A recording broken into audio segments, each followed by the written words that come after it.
ختنہ سائنس کی چیزیں ہیں، صرف مسلمان ہی نہیں، دنیا کی مختلف ملکوں میں جو کرسچن ہے، یہودی ہے، یہ لوگ بھی سرکس سیجر کراتے ہیں، جس کا میڈیکل ٹرمولوجی ہوا فائموسس،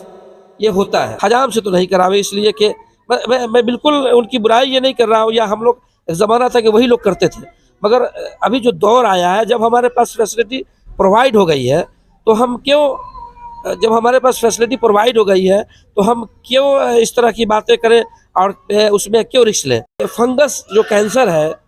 وہ مسلمانوں کے اندر ہونے کی چانسز نہ کے برابر ہوتا ہے۔ میں ذیشان امتیاز دا پبلک میڈیا کے ساتھ ابھی ہم موجود ہیں ڈاکٹر اقبال صاحب کے نرسنگ ہوم پر، جہاں پر ہمارے پیچھے آپ بھیڑ دیکھتے ہوں گے اور بچے کے رونے کی آواز آ رہی ہوگی۔ یہاں پر اکثر یہ دیکھا جاتا ہے کہ اسلامی سال کے شروع مہینے میں، جو کہ محرم الحرام کا مہینہ ہے، اس مہینے میں مسلمان لوگ اس مہینے کو بابرکت سمجھ کر، مقدس سمجھ کر، اس مہینے کی کئی تاریخوں میں اور خاص کر کے آج جو 9 تاریخ 9 محرم الحرام ہے، اس تاریخ میں لوگ اپنے بچوں کا سنت یعنی کہ ختنہ کراتے ہیں۔ اور ڈاکٹر اقبال صاحب کے یہاں اس دن بڑی بھیڑ ہوتی ہے، بڑی تعداد میں لوگ اپنے بچوں کو لے کر ختنہ اور سنت کرانے کے لیے یہاں پر آتے ہیں۔ ختنہ کرانے کے لیے آپ کے پاس کیوں اتنی بھیڑ کے ساتھ موجود ہوتے ہیں؟ سب سے پہلے آپ کا ویلکم، سواگت۔ شکریہ۔ ڈاکٹر صاحب، آپ کے یہاں خاص کر کے یہ اسلامی سال کے محرم الحرام یعنی کہ پہلے مہینے میں اس تاریخ میں بڑی بھیڑ ہوتی ہے، اس کی اصل وجہ کیا ہے؟ دراصل ایسا ہے کہ ایک چلن ہی سے کہا جائے، دراصل اس میں اسلامک کوئی معاملہ نہیں ہے، یہ ختنہ سائنس کی چیزیں ہیں، صرف مسلمان ہی نہیں، دنیا کی مختلف ملکوں میں جو کرسچن ہے، یہودی ہے، یہ لوگ بھی سرکس سیجر کراتے ہیں، جس کا میڈیکل ٹرمولوجی ہوا فائموسس، یہ ہوتا ہے۔ تو یہ جو ہمارے یہاں اسلام میں تو حضور صلی اللہ علیہ وسلم کے بعد یہ رائز ہوا، مگر اسلام تو بہت پہلے سے ہے، تو ہم سمجھتے ہیں کہ یہ سائنس کی چیز جو ہے اس کو اسلام نے بڑی مضبوطی سے اپنایا ہے۔ جو غیر مسلم ہے یہ سمجھتے ہیں کہ یہ مسلمانوں کے لیے نہیں، ایسا نہیں ہے، دنیا کے کئی ملکوں میں یہ کرسچن بھی اس چیز کو اپناتے ہیں، چونکہ یہ اس سے ایک جو بہت بڑی بیماری ہے جس کو میڈیکل سائنس نے کلیئر کیا ہے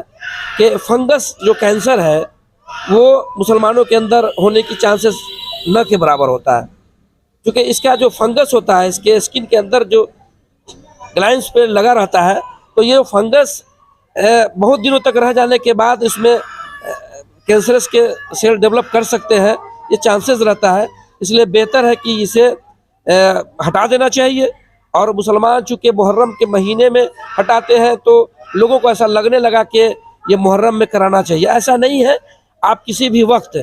میں تو کہتا ہوں کہ بہت بچے چھوٹے ہوں اسی وقت کرا دیجئے، فنگس جتنا جلدی ہو ہٹ جائے گا۔ تو یہ ایک اسلامک چیز نہیں ہے، یہ سائنس کی چیزیں ہیں، مسلمانوں نے اس کو اپنے اندر لایا ہے، یہ اچھی بات ہے کہ سائنس کے چیزوں کو جب ہم نے سمجھا ہے، مسلمانوں نے سمجھا ہے، کرسچنوں نے سمجھا ہے تو لائے ہیں۔ میں تو کہتا ہوں کہ ہمارے کئی لوگ یہاں، مجھے اچھی طریقے سے یاد ہے کہ میں 20 سالوں سے میں یہ کام کر رہا ہوں، جس میں سینکڑوں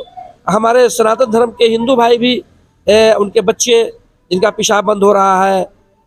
ویسے بچے لوگ آئے ہیں، یہاں سیانے لوگ آئے ہیں اور میں نے ان کا سرکمسیجر کیا ہے۔ تو یہ کرانا چاہیے، سب کو کرانا چاہیے، یہ مسلمانوں کی چیز نہیں ہے، یہ بہترین چیز ہے، فائموسس کرانا چاہیے، یہ اچھی چیز ہے۔ اگر شریعت کی بات کی جائے تو شریعت میں تو مذہب اسلام کے ماننے والے ہمیشہ سے یہ ختنہ کراتے آ رہے ہیں، لیکن کہیں نہ کہیں سائنس اسی شریعت کو پڑھ کر، اس پر ریسرچ کر کے، کہیں نہ کہیں سائنس اب لوگوں کو جاگرکتا کر رہی ہے، لوگوں کو اس طرف زیادہ تر لا رہی ہے۔ اس بارے میں آپ کا کیا خیال ہے؟ جیسا کہ ہمیں پتہ ہے اور آپ تو بہتر علم کے مالک ہیں، یہ ختنہ حضور کے زمانے کی بات ہے، جبکہ اسلام اس سے بہت پہلے سے، اور سائنس بھی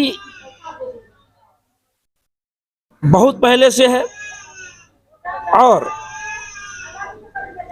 سائنس کا بستار ہوا ہے، بڑھوتری ہوئی ہے، طرح طرح کی چیزوں پہ انوینشن ہم لوگوں نے کیا ہے، سائنس کے لوگوں نے کیا ہے۔ تو